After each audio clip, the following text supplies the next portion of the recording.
ఇవాళ మనం ఒక జబర్దస్త్ ఫ్రూట్ తయారు చేద్దాం. హెల్దీ కానీ complicated, difficult, useless and expensive. తింటే ఎట్లుంటుంది తెలుసా? మొంబత్తిలు తిన్నట్టుంటది. మొత్తం టేస్ట్ గుంజేసిన దాంట్లో నుంచి 1% ఫ్లేవర్ కూడా ఉండదు మీకు. బయట నుంచి జామకాయ లెక్క, లోపల నుంచి డిసప్పాయింట్మెంట్ లెక్క ఉంటుంది. గింజ పెడదాం కానీ చిన్నదొద్దు, పెద్దది పెడదాం. గోటీలు ఆడేటప్పుడు డాంపూర్ ఉంటుండే చూడు అట్లా. దీన్ని ఫస్ట్ టైం తిన్నాడు దేవుడు లాంటి తోఫుని ఎన్నెన్ని మాటలన్నారా అని ఫుల్ రిగ్రెట్ అయిపోవాలి మొత్తం. ఇది కూరలా, సాంబార్లా, పప్పులా, పొడిలా, చట్నీలా దేంట్లో పనికి రావద్దు.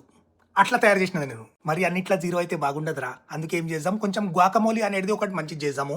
అది కూడా ఉప్పు నిమ్మకాయ ఉంటేనే దీనికి వాల్యూ, లేకపోతే ఎవరు డేకర్ దీన్ని. ఇంకోటి ఏంటంటే ఇది జనాల కాన్ఫిడెన్స్ ని పెంచుతుంది అనమాట. టేస్ట్ లేకుండా, ఫ్లేవర్ లేకుండా, టెక్స్చర్ లేకుండా బ్రెడ్ మీద పెడితే $12 టోస్ట్ అమ్ముతున్నారు. ఏమి లేని దానికి అంత వాల్యూ ఉన్నప్పుడు నాకు వాల్యూ లేదా అని లో కాన్ఫిడెన్స్ జనాలు అనుకోవాలన్నమాట.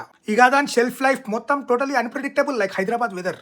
ఎప్పుడు పచ్చిగుంటుందో, ఎప్పుడు పండవుతుందో, ఎప్పుడు పాడవుతుందో ఎవరు తెలియదు. ఇంకొక ఫైనల్ రూల్ ఏంటంటే మన ప్రోడక్ట్ లైఫ్ సైకిల్ ఎట్లుండాలనుకుంటున్నావు? 4 గంటే 2 తినాలా జనాలు. 2 ఫ్రిడ్జ్లో పెట్టేసి పెట్టి పెట్టి పెట్టి పెట్టి పడేసేయాలి.